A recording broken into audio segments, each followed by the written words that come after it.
Hey guys, back again. Woohoo! Another video. Oh wow. Really can't do these intro things. So because you can only fit, like 10-15 minutes in a YouTube video, in my last YouTube video I didn't really go into depth about what scoliosis is, and part of me doing these vlogs is wanting to raise awareness for the actual condition itself and not just mine. When I was diagnosed, I had no idea what it was either, so if I had have known what scoliosis could potentially do, then I could have taken action earlier and wouldn't be in the position that I am in now. Obviously, it might have still turned out the way it has. Knowing is really vital.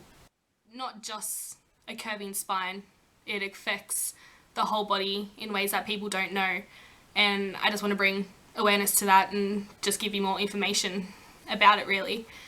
I'm not a doctor though, so please don't take what I say 100%, only 99.5, because pretty smart.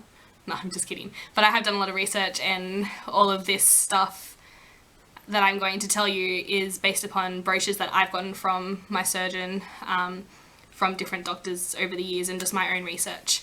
I'm going to include pictures of what I'm talking about, either of myself or pictures online. The definition that I found most commonly was scoliosis is a lateral curvature of the spine, usually associated with a rotary change that causes cosmetic and physiological changes in the spine, chest and pelvis.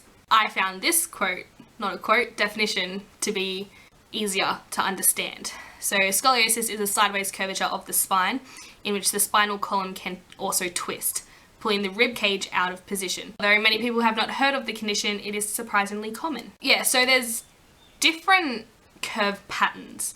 So they're named according to the location of the curve, where it's most rotated and curved. And there are three common single patterns, which is thoracic, thoracolumbar, don't know whether I pronounced that right, but I'm gonna go with it, and lumbar. So I'll try to put a photo now of those parts of the spine.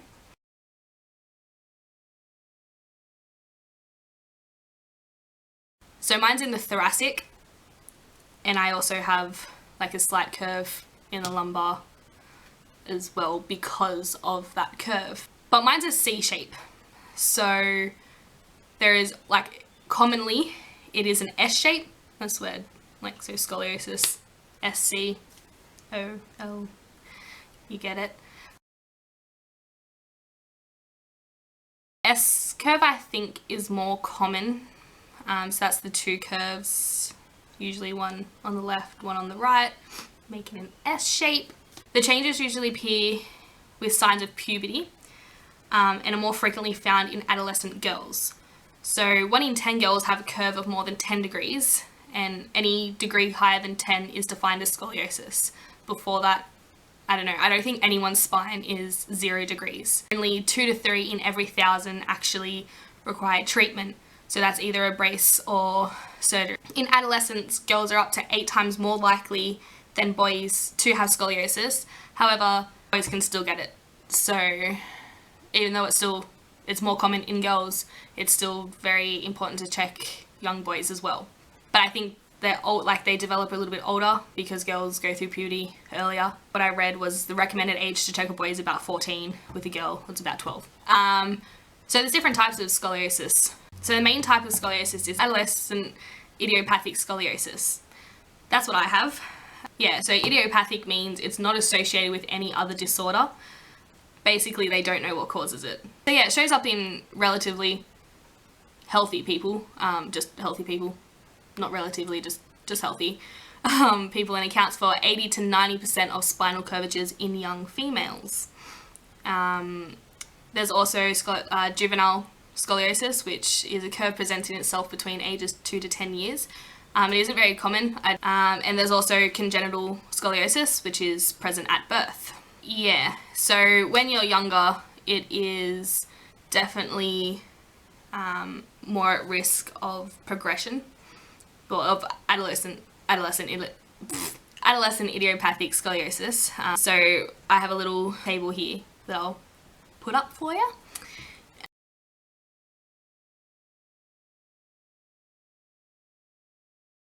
Okay, so I'm going to use me as an example. So if the degree of the curve is 30 degrees to 60 degrees, and diagnosed at the age, or found at the age 10 to 12, there is a 90% chance of it progressing. If I was 13 to 15 when it was found, there's a 70% chance, and when over the age of 16, there's a 30% chance. So I was diagnosed when I was 12, and there was a 90% chance of it progressing. Still didn't get a brace or checked regularly. So take me for a lesson, and if you have it, check it. Get regular checkups, go to your doctor, get x-rays.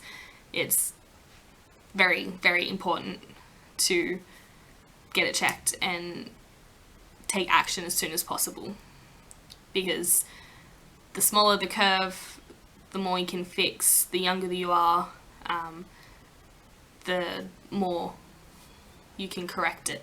So the symptoms of scoliosis, so the pain isn't limited to just the back. It also puts extra pressure and strain on many other joints, such as shoulders and knees. I always have really tight shoulders. I get a lot of pain up there just because they're so tight. And then also in some cases, I don't know, I think it might be in the larger curves, it can have effects on breathing, short of breath a lot. I don't get that unless I go for a run down the street. I tire easily, but besides that I don't really have much problem with my breathing because of my back. Outward signs include rib prominence, so it's where your ribs jut out on one side. Mine's pretty bad, so when I bend down you can see it. I'll try and put a photo up of mine or someone else's.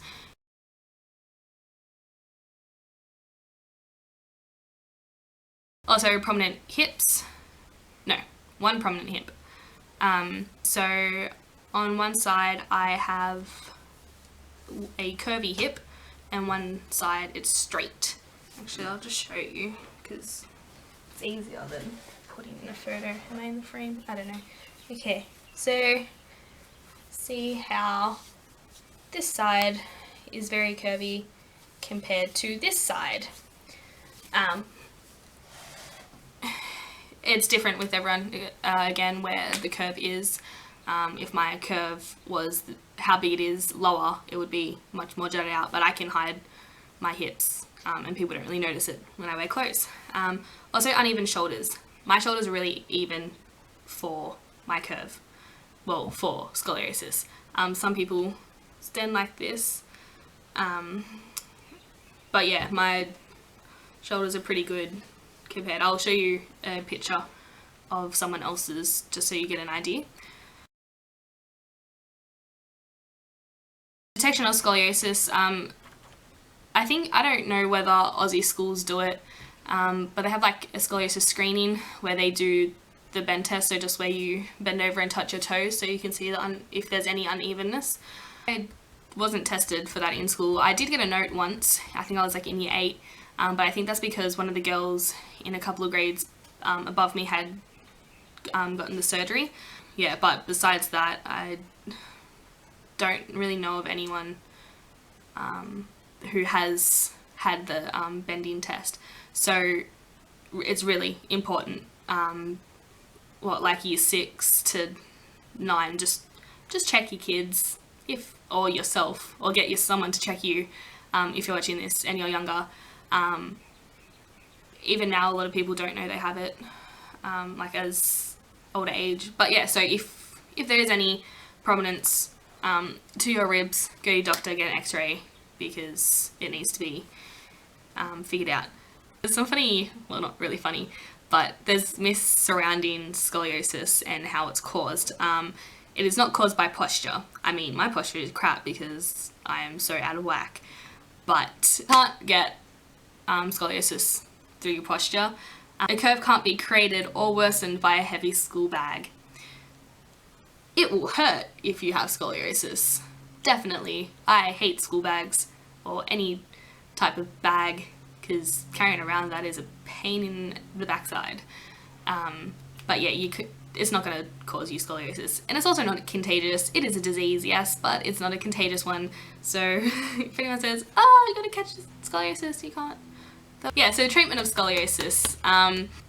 Curves of 10 to 15 degrees usually mean nothing needs to be done except for regular checkups until the person has gone through puberty and finished growing, because the curvature doesn't really get worse after you're done growing. In curves that are 20 to 40 degrees, a back brace will generally be suggested. So you wear, I think the most common back brace is the Boston brace. So it's like a plastic thing that fits around your body and it's supposed to stop the curve, and you wear it, I think you wear it for about 18 hours a day, which I'd never had to go through it, but all those who do, I really take my hat off to them, because it wouldn't be easy at all, but if that's what you have to do, that's what you have to do. If I had had a brace and been fixed, then I wouldn't have had this surgery. And yeah, so curves of 40 to 50 degrees or greater, surgery is on the table. I think it's more 50 degrees and higher, but yeah, so that will be talked about, and the surgery involves putting many metal screws and rods in your back that stay there forever. If you're going to get the surgery, don't watch it. It's a bad idea. Yeah, so I think that's all I'm going to put in this. That's a lot of information for anyone, really. Yeah, so I hope you learnt something, or it's made it clearer to you what scoliosis is. This isn't even all of the information that exists, so I'll link some websites that I found helpful if you want to look at more, but yeah, there's just so much about it, and I'm not going to cover everything because that's just ridiculous and I'll be talking for hours and nobody wants that. So get checked if you're watching this and you're young, or even if you're watching this and you have siblings, check them. It is way more common than people think, and it is really important. The earlier you find it, the better and easier. Like, I'm 19 and my spine is stiffer than what is a younger person's spine, so it's going to be much harder for them to move my spine.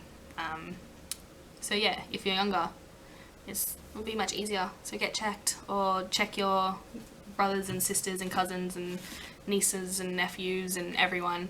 And thank you everyone who has supported me in my last video as well. That means the world. That was scary, but yeah, I'm really happy that I did it, and I'm happy that this is bringing awareness to something, and if I'm helping anyone, that is also incredibly great. And thank you for watching. Bye!